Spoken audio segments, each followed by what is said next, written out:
सभी आंगनवाड़ी बहनों को नमस्कार। आंगनवाड़ी बहनों के संबंध में एक बहुत बड़ी खबर हमें प्राप्त हुई है। अगर आप भी आंगनवाड़ी कार्यकर्ता हैं तो यह वीडियो लास्ट तक जरूर देख लीजिएगा। सरकार को हमारी बहनों ने चेतावनी दे दी है। सरकार को दी चेतावनी। 14 मांगे हैं आंगनवाड़ी बहनों की, ठीक है। 14 मुख्य मांगे हैं। कौन कौन सी मांगे हैं विस्तार पूर्वक से आपको बताया जाएगा, ठीक है। इनमें मुख्यतः 2 बड़ी मांग है, ठीक है। वेतन 26,000 होना चाहिए और पेंशन 10,000 मिलनी चाहिए, ठीक है। पूरा मामला क्या है, पूरी अपडेट क्या है, ठीक है। कितना मानदेय आपको मिलेगा, कब तक मिल सकता है, ठीक है। पूरी जानकारी आप तक पहुँचाई जाएगी। आगे की बहनों की रणनीति क्या है, आंगनवाड़ी बहनें आगे की क्या योजनाएं बना रही है, पूरी अपडेट हम आपको बताएंगे। तो बस आपसे एक छोटा सा निवेदन है, अगर आप हमारे चैनल पर पहली बार आई हैं या फिर नई हैं तो चैनल को सब्सक्राइब जरूर कर लीजिएगा, ठीक है। सबसे पहले मुख्य मांगे कौन कौन सी है वह जान लेते हैं बहनों की, ठीक है। पहली जो मांग है, आंगनवाड़ी वर्कर्स और हेल्पर्स को न्यूनतम वेतन 26,000 रुपया लागू किया जाए। यानी कि बहनों को, ठीक है, आंगनवाड़ी वर्कर्स और हेल्पर्स को न्यूनतम वेतन 26,000 मिलना चाहिए, क्योंकि हमारी बहनें मेहनत करती हैं। स्वास्थ्य विभाग की महत्वपूर्ण कड़ी हमारी आंगनवाड़ी बहनें और उसके साथ में आशा बहनें हैं, ठीक है। पहली मांग इन्होंने की है। दूसरी मांग यहाँ पर इन्होंने रखी है, ठीक है, कार्यकर्ताओं को, वर्करों को तीसरे और हेल्पर्स को चौथे दर्जे का कर्मचारी माना जाए। यानी कि आंगनवाड़ी को तीसरे ग्रुप सी और, ठीक है, आंगनवाड़ी जो हेल्पर्स है उसको डी का दर्जा दिया जाए, कर्मचारी का दर्जा दिया जाए। न्यूनतम पेंशन 10,000 रुपये लागू की जाए, ठीक है। अगली मांग, वर्कर्स और हेल्पर्स को ग्रेच्युटी का लाभ दिया जाए, ठीक है। अब यहाँ पर जो और भी बहुत सारी मांगे हैं बहनों की, देख लीजिए, ठीक है। वर्कर्स और हेल्पर्स को कुशल और अकुशल की श्रेणी में रखा जाए। ग्रेच्युटी, पीएफ और ईएसआई की सुविधा भी दी जाए। बकाया मानदेय तुरंत जारी किया जाए। केंद्र सरकार की सितंबर 2018 से 1500 और 750 रुपये की घोषणा का 5 साल का एरियर भुगतान किया जाए। यानी कि जो 5 साल का जो बकाया भुगतान है एरियर का, वह किया जाए।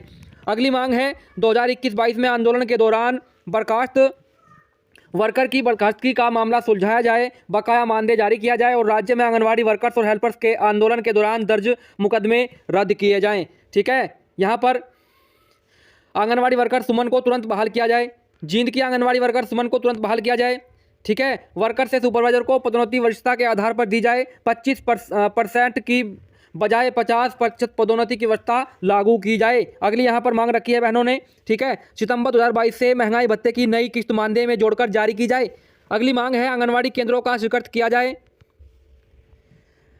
स्वीकृत किराया बिना किसी शर्त के जारी किया जाए और बकाया किराए का तुरंत भुगतान हो। प्रधानमंत्री मातृत्व वंदन योजना के, ठीक है, जो बकाया ईंधन की राशि का बकाया, फ्लैक्सी फंड और आंगनवाड़ी सेंटर के कार्य हेतु, ठीक है, आवश्यक सामग्री प्रदान की जाए। आंगनवाड़ी केंद्रों का संचालन करने वाले वर्कर्स और हेल्पर्स की राशि बढ़ाई जाए। वर्कर्स, हेल्पर्स, सुपरवाइजरों और, ठीक है, सीडीपीओ के खाली पदों पर शीघ्र भर्ती की जाए। हेल्पर्स से वर्कर्स की पदोन्नति का कोटा 25% से बढ़ाकर 50% किया जाए।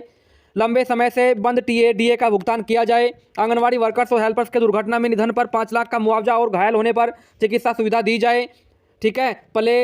प्लेवे स्कूल और, ठीक है, क्रेंच केंद्रों में कार्यरत आंगनवाड़ी वर्कर्स और हेल्पर्स को अतिरिक्त मानदेय प्रदान किया जाए। अब दोस्तों, जो यह खबर है बहनों, यह खबर आपकी कैथल में है। कैथल से हमें प्राप्त हो रही है, हरियाणा के कैथल डिस्ट्रिक्ट से यह न्यूज़ मिल रही है। कैथल में आंगनवाड़ी वर्कर्स और हेल्पर्स यूनियन ने लघु सचिवालय के बाहर प्रदर्शन किया।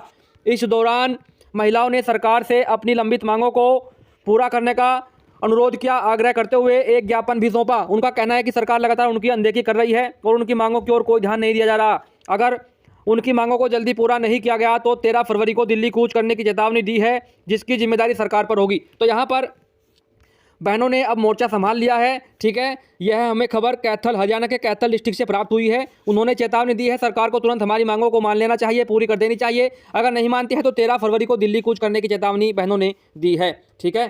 तो यह थी लेटेस्ट अपडेट। हमें यह जानकारी विभिन्न मीडिया रिपोर्ट्स के अनुसार प्राप्त हुई है आंगनवाड़ी बहनों को लेकर, ठीक है। हमें कमेंट बॉक्स में जाकर आप बताइएगा, अपनी राय जरूर दीजिएगा। आपका मानदेय वर्तमान में आपको हरियाणा में कितना मानदेय मिल रहा है? आपका मानदेय 26,000 होना चाहिए या फिर 26,000 प्लस होना चाहिए? कमेंट बॉक्स में जाकर जरूर बताइएगा, ठीक है। तो मिलता हूँ नेक्स्ट अपडेट में, तब तक के लिए जय हिंद, जय भारत, वंदे मातरम।